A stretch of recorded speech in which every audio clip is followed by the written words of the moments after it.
Hi guys, welcome to my YouTube channel. पिछले video में मैंने सिंधु घाटी सभ्यता के बारे में आप लोगों को बताया था।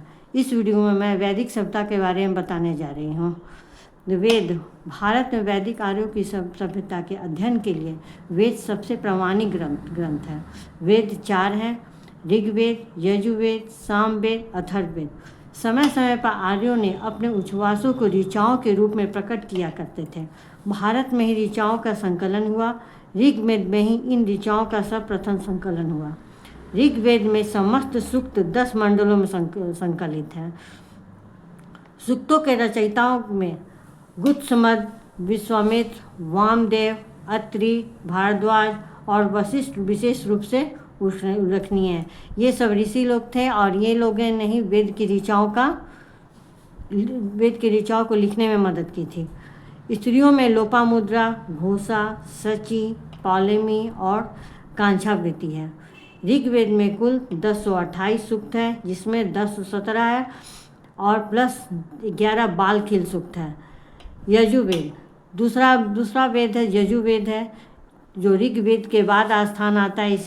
इसकी 2 शाखाएं हैं, शुक्ल और कृष्ण। इसका संबंध याज्ञिक अनुष्ठान से है। इसका अंतिम अध्याय ईशोपनिषद है, जिसका विषय दार्शनिक और आध्यात्मिक है। सामवेद। इसकी 3 शाखाएं हैं, किथुम, रानायनीय और जैमिनीय। सामवेद में 1810 मंत्र है, जिसमें 261 मंत्रों की पुनरावृत्ति हुई है। सामवेद में कुल 75 मंत्र ही नए हैं। सामवेद गए हैं। अथर्ववेद की 2 शाखाएं हैं, शौनक और पिप्लाद। अथर्ववेद में मंत्रों की संख्या 6000 है। वैदिक युग को 2 भागों में बांटा गया है, ऋग्वैदिक काल और उत्तर वैदिक काल। उत्तर वैदिक काल को 1500 लेकर 1000 ईस्वी पूर्व तक था। ऋग्वैदिक काल और उत्तर वैदिक काल 1000 से लेकर 600 ईस्वी पूर्व था। आर्यों के मूल निवास के संदर्भ में विभिन्न विद्वानों ने अलग अलग मत है। अविनाश चंद्र दास ने सप्त सैंधव प्रदेश कहा है, पंडित दीनानाथ झा ब्रह्मर्षि देश कहा है, डॉक्टर राजबल्ली पांडे मध्य देश, स्वामी दयानंद सरस्वती तिब्बत और मैक्स मुलर ने अपनी पुस्तक lectures on the science of languages में बैक्टीरिया को बतलाया है। बाल गंगाधर तिलक ने the Arctic home of the Aryans में उत्तरी ध्रुव को बतलाया है। भारत में आर्यों ने सर्वप्रथम सप्त सैंधव प्रदेश में बसना आरंभ किया, जिसका जिक्र हमें ऋग्वेद में मिलता है। ये है सिंधु, सरस्वती, सुतुद्री को सतलज कहा जाता है, विपाशा को आजकल ब्यास कहा जाता है, पुरुषनी को रावी कहा जाता है, वितिस्ता को झेलम और अस्कनी आदि हैं। ऋग्वेदीन कालीन नदियाँ हैं, जिसका प्राचीन नाम है कुर्मु, कुर्रम, कुभा, आधुनिक नाम है काबुल। प्राचीन नाम वितिस्ता को झेलम कहा जाता है, अस्कनी को चिनाब कहा जाता है, पुरुषनी को रावी कहा जाता है, विपाशा को व्यास कहा जाता है, सदानीरा को गंडक, द्वस्वती को घग्गर, गोमती को गोमल और सिंधु को सिंध कहा जाता है। ऋग्वेदिक में करीब 25 नदियों का जिक्र है, जिसमें सिंधु नदी का उल्लेख कई बार आया है, गंगा का 1 बार उल्लेख और जमुना का 3 बार जिक्र हुआ। इसका मतलब है कि गंगा नदी का उस समय बहुत जानकारी नहीं थी। ऋग्वेदिक में हिमालय पर्वत और उसकी केवल एक चोटी मुजवंत का ही उल्लेख है। राजनीतिक अवस्था। ऋग्वेदिक काल में राजनीतिक व्यवस्था कैसा था उसके बारे में बताया गया। ऋग्वेद में आर्यों की 5 कबीले थे, पुरु, यदु, अनु, तुर्वसु और दुह्य।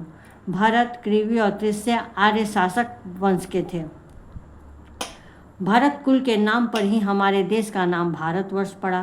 कालांतर में भरतवर्ष के राजा सुदास और अन्य 10 जनों पुरुष, यदु, तुर्वसु, अनु, दुह्य, अकिन, पक्त, बलानस, विषानी और शिवी के मध्य दशराग्य युद्ध पुरुषनी नदी, यानी जो अभी रावी नदी कहा जाता है, के किनारे लड़ा गया, जिसमें सुदास की विजय हुई थी। ऋग्वेदिक समाज कबीले में बटा था। कबीले को जन कहा जाता था। जन का प्रशासन राजा करता था। राजा की सहायता हेतु पुरोहित, सेनानी, ग्रामणी प्रमुख अधिकारी थे। सूत्रधार तथा कमादी आदि पदाधिकारी रत्नी कहे जाते थे। इसकी संख्या राजा सहित 12 थी। विदत संस्था थी, वह आर्यों की सबसे प्राचीन संस्था थी, जिसे जनसभा कहा जाता था। सभा संस्था थी, यह श्रेष्ठ और समस्त लोगों संभ्रांत लोगों की संस्था थी, जिसमें ऊंचे ऊंचे पदाधिकारी लोग थे। समिति यह केंद्रीय राजनीतिक थी, सामान्य जनता का जो प्रतिनिधित्व करती थी। इसे राजा चुनने और पदच्युत करने का अधिकार था। इसके अध्यक्ष को ईशान कहते हैं। भागदूत विशिष्ट अधिकारी जो राजा के मध्य बलि भेंट का समुचित बंटवारा कर एवं कर का निर्धारण करता था। सामाजिक जीवन ऋग्वैदिक समाज की सबसे छोटी इकाई परिवार या कुल होती थी। कई परिवार मिलकर ग्राम और कई ग्राम मिलकर विश्व और कई विश्व मिलकर जन का निर्माण करते थे।